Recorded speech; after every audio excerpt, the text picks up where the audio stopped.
want to go in Ajah. We don't want to go in Ajah. We don't want to go in Ajah. Ajah will be. Elaboration is problem for Ajah. We don't want to go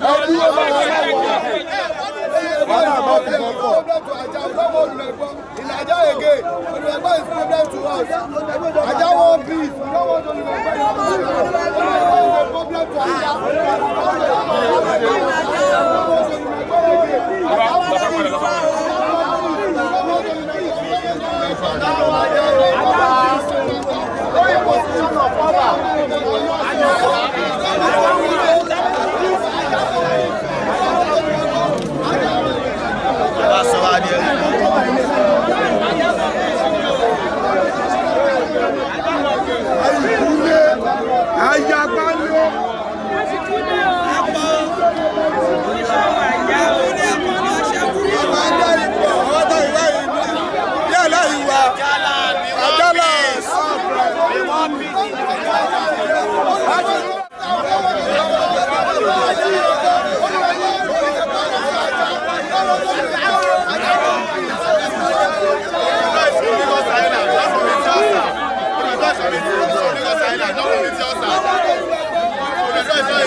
Not a member, not anything.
Exactly, it's another. Hello?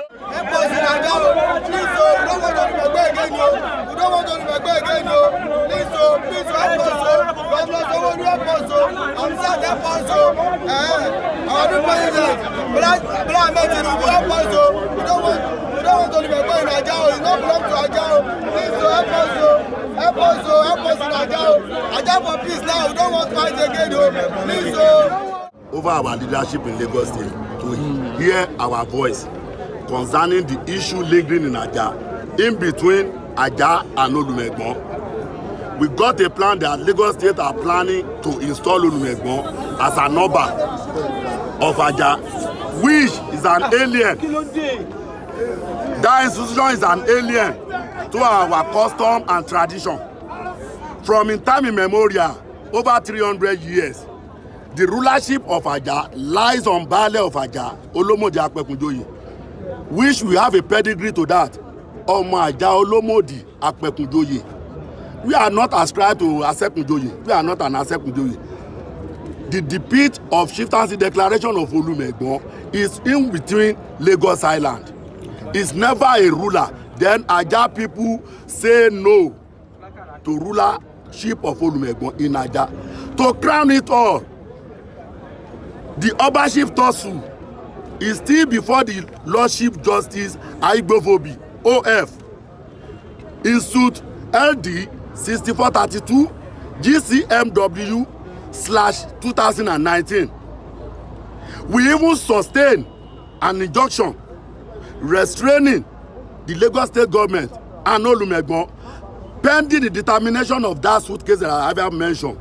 Nothing of such should happen. But some incarcerate people in Lagos State go deviant, planning ahead to install Olumegbon, to do superimposition, which Ajah people will report it. Even though this letter has been sent already to the speaker. Then we are now sending it to them before the general public to witness. So this letter has been sent. Sent to the acknowledgement letter. I wasn't with the but I can show you. Yes, my name is Alhaji Kazim Odunlami, Secretary to Ajah community. Okay, we can see the crowd that you have here.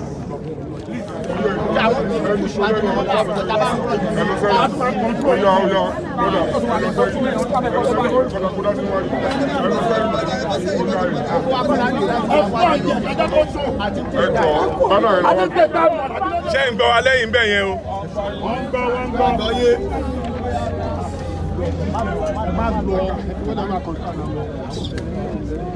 Káàbọ̀ sí Lagos State House of Assembly, led by the Rights Speaker, Honorable Dr. Mudashiru Ajayi Obasa.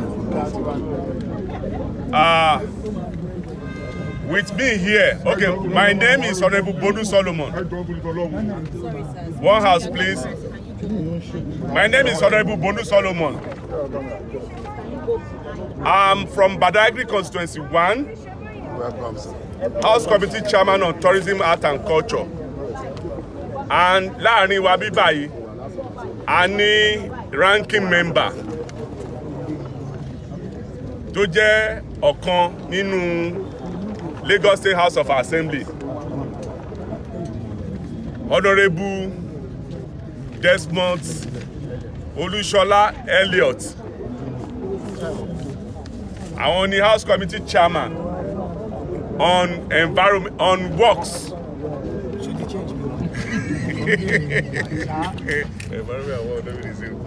I will hand over to the senior ranking member here. Okay, I should continue. So, pẹ̀lú ìyọ̀ǹda ọ̀gá mi ní dúró, wọ́n ní kí n continue. A fẹ́ gbọ́ nǹkan tó mú yín wá síbí báyìí. A dẹ̀ máa rọ̀ yín, tẹ́ bá fẹ́ ká gbọ́ nǹkan tẹ́ bá wá. Tẹ́ bá dẹ̀ mọ̀ pé Lagos State House of Assembly máa yanjú ọ̀rọ̀ yín. You need to be quiet and listen very well. So, mo hand over to who is your leader? So can you please Odunlami. I am the secretary to Ajah community. Why the people of Ajah we are here in order to solidarity before our honorable member concerning the issue lingering in Ajah. As you can see, we can say it boldly before you, sir. The current peace we are enjoying in Ajah, we can never be quantified without your name being mentioned, because Lagos State House of Assembly took the bull by the horn by making Ajah a peaceful community. Because I could remember vividly, 2023, during the advent of Olumegbon, Ajah is very, very peaceful.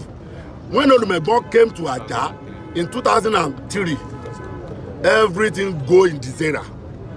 Many destruction, wanting, wasting of life before our former governor of this Lagos State, Bola Tulumbu, set a tribunal before the Justice Odunlaja. After the report of tribunal came out in 2007, everything dies down. Ever since 2007, we have been enjoying the current peace. Not until now, when Olumegbon and Lagos State, they were planning to install Olumegbon, illicit installation. In 2019, this Oba tussle between Ajah people and Olumegbon is still pending before my lordship, Justice O.F. Agbafobi Mrs. In suit LD 6432/GC-MW of 2019, even though there is an interlocutory injunction over this illicit install of Olumegbon as an Oba to Ajah, which the interlocutory injunction is still subsisting till now. Then we now got a win, clamoring the community that they will install Olumegbon, superimposition on Ajah people. We have been living in peace under the rulership of Bale Olomodi, which we are planning to elevate to Anoba. The history and the famous Chieftaincy Declaration of Ajah happened to be since 1957, whereby only 5 communities were being gazetted then, as far back as 1957. The Elegushi of Ikate, the Ojomo of Ajiran, Ajah, Ado, Langbasa. Out of these people that I mentioned, 3 of them have enjoyed this same famous declaration, Chieftaincy Declaration. Ikate has elevated to Oba. I can even put it in record. Elegushi happened to be the first to be upgraded. That was 1991. Followed by Jomu in 1993. Now, Bale of Langbasa have been elevated to Anoba, eligible of Ejigbo. Why are we going to be denied our right?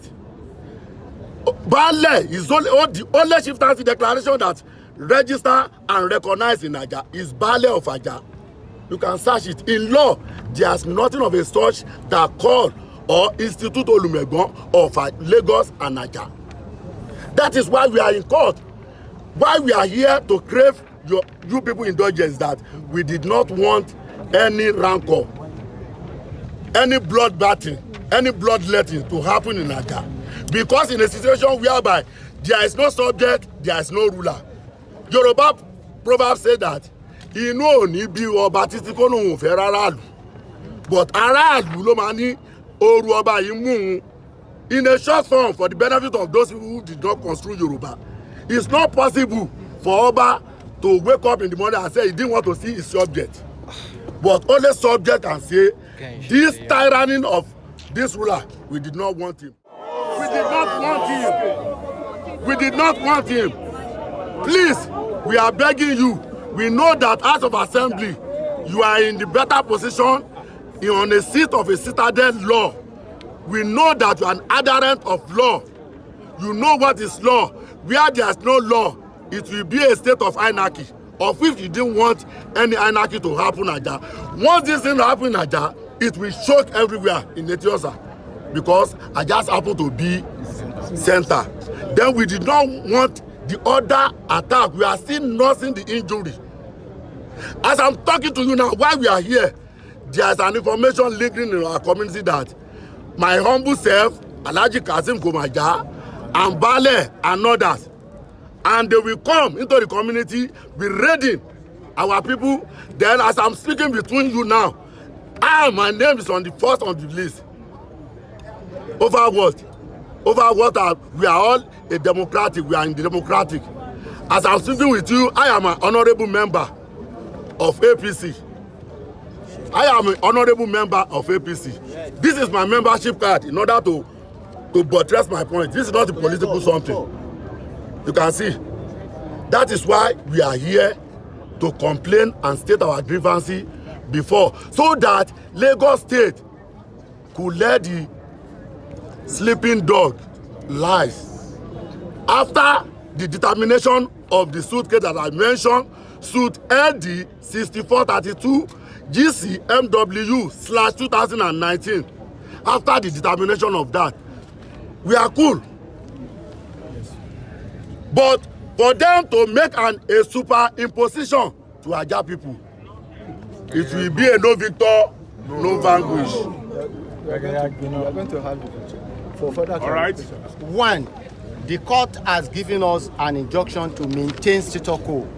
We want that to continue. Two, to lay it properly. The Gazette of Olumegbon 2002 is in Lagos Island. Our Gazette is since Western Region, incorporated into Lagos State when it was created. Now, there should be no superimposition as regards that. Two, we are maintaining a relative peace here in Ajah. Now, we have been having our ballership since 1734, and we have had up to date 12 ballers in Ajah, and there is no contribution from Olumegbon family. He has never capped any baller in Ajah. We are not subject to him. If they are claiming they are the overlord of Ajah, we want it to be on record that Oloto of Oto is the overlord of Iwaya. Olotofo is the overlord of Oworo. And they are both Obas. Even Oworo became Oba before Olotofo. So if he says he's the overlord of Ajah, is non-Sankosan. What is Sankosan? Is the root of rulership embedded in our tradition and custom, and that is what we want. All right. This matter before the Lagos State House of Assembly. We will look into it and resolve it amicably. What we want is peace. Yes. What we want in Lagos State is peace. And what we want is peace. So, I will hand over to my ranking to... All right, thank you. Good morning, everybody. Good morning. My name is Honorable Desmond. You are well known to us. Okay, so no need for that one, Abi. All right. Okay, we have heard you. Like my humble colleague said, we are here to represent Mr. Speaker, right on Dr. Honorable Mudashiru Ajayi Obasa. Speaker. During our next plenary, by the grace of God, we will take your report to him and we'll brief him, and then we'll get back to you. In the meantime, we have heard you. You are speaking to the House because we are representing the House. So we will take your request. Somebody will follow us to sign, and then during plenary we'll present it before the House, and then I'm sure from there you will get contacted. The trial is ongoing. No, but then if you are already in court, then why are you now here? Because so you see, at the end of the day, you who have always been here, you know that if a case is in court, we cannot really. And there is an injunction. But no, information my point out. is, if you've taken a case to court, you cannot now come here for us to now give a verdict. Then we cannot contradict ourselves. Exactly. Do you understand? But we will still take your report. And then when the committee, the Mr. Speaker will assign to meet you, then you will now know how to do it. Why we are here, sir? Yes. Just because after the interlocutory injunction between Lagos State, against Lagos State and Olumegbo, still yet they are still continuing processing to install Olumegbo illicitly. Okay. That is why we are here. That is fine. We'll present it to the floor of the House. So who is going to come with us? So no, one person, please. Now listen, finally. Do presentation. Move closer. This is the first acknowledgement that we sent. Then this is another one. Right. You come step forward. Move closer and present it. I know it I face you. I vote for you.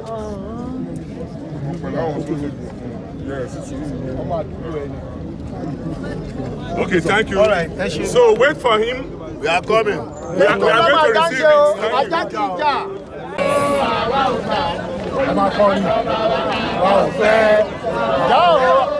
Ojukanogu Sema, the only two families in Ajah. Olumegbo is not part of us in Ajah land. It's not a member of Ajah.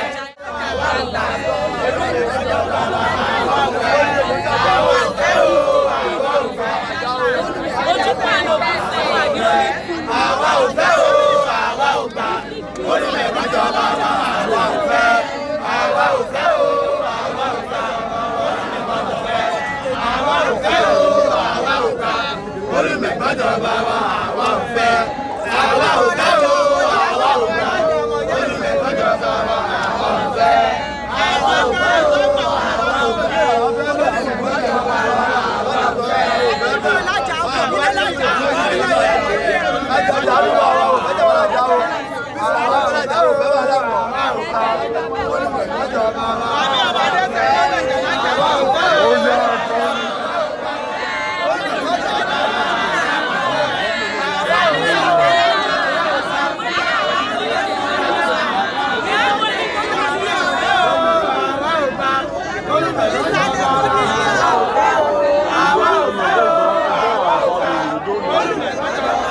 wọ́n fún wa ẹni tó wí ìrìnàjò tó jẹ́ ká mọ̀ láti máa ṣe kéèsì wọ́n fún wa kọ́ máa tẹ̀rù. Free Ajah, free Ajah, free Ajah. Bá mi gbé sí ẹ bá gbé sí àwọn tó ń pò sí. Tìyẹ́ náà bẹ́ẹ̀ kó tọ́jú ara ẹ̀. Èmi bàbá lọ níbi tọ́lọ̀ dẹ̀.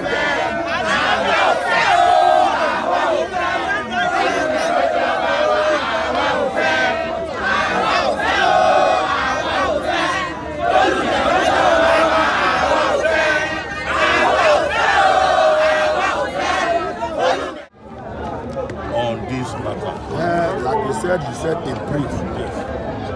Haven't you said it in brief? We need to touch on salient point over the issue on the ground. Okay. The nitty-gritty of issue on the ground is that Lagos State, we were trying to do a superimposition of Olumegbon on the people of Ajah land, which we are not comfortable with that.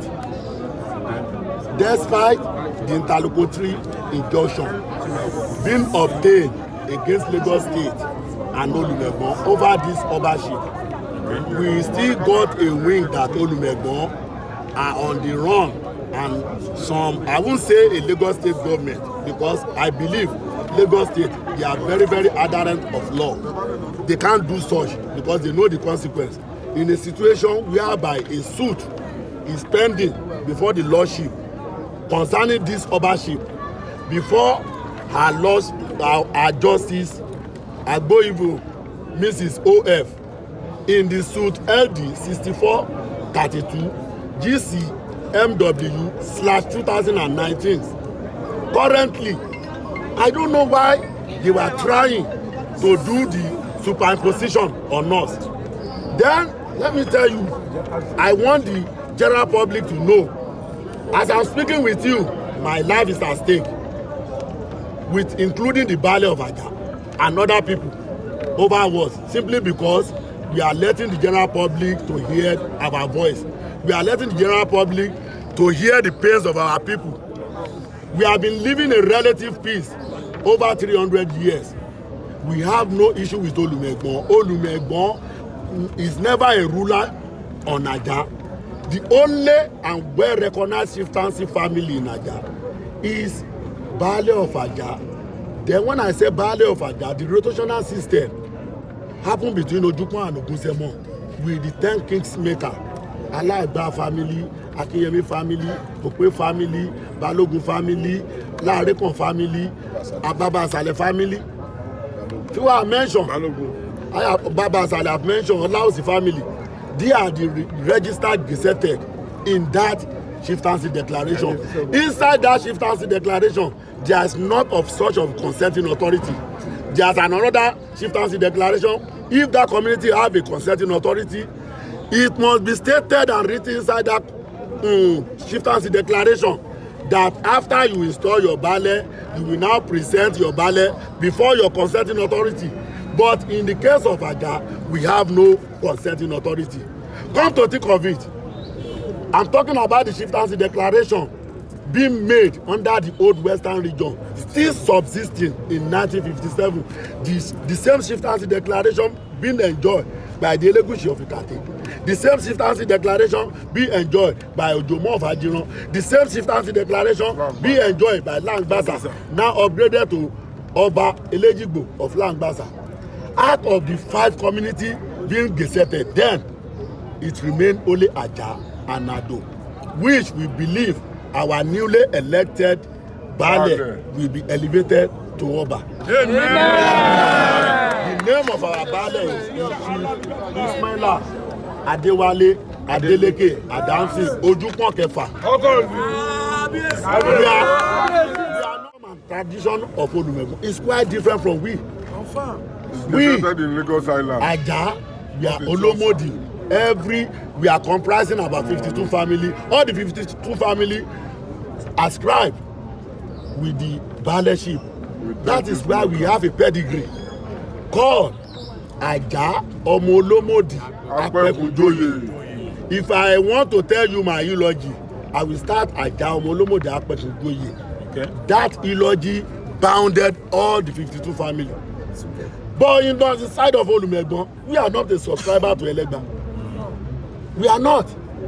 So therefore, what we are appealing before the Lordship now is that we want peace. The only way the peace can